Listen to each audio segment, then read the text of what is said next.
What's the meaning of basal?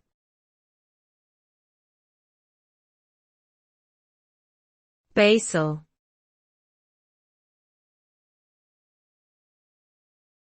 Basal.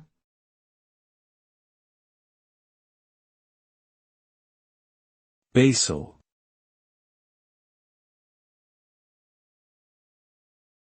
Basal.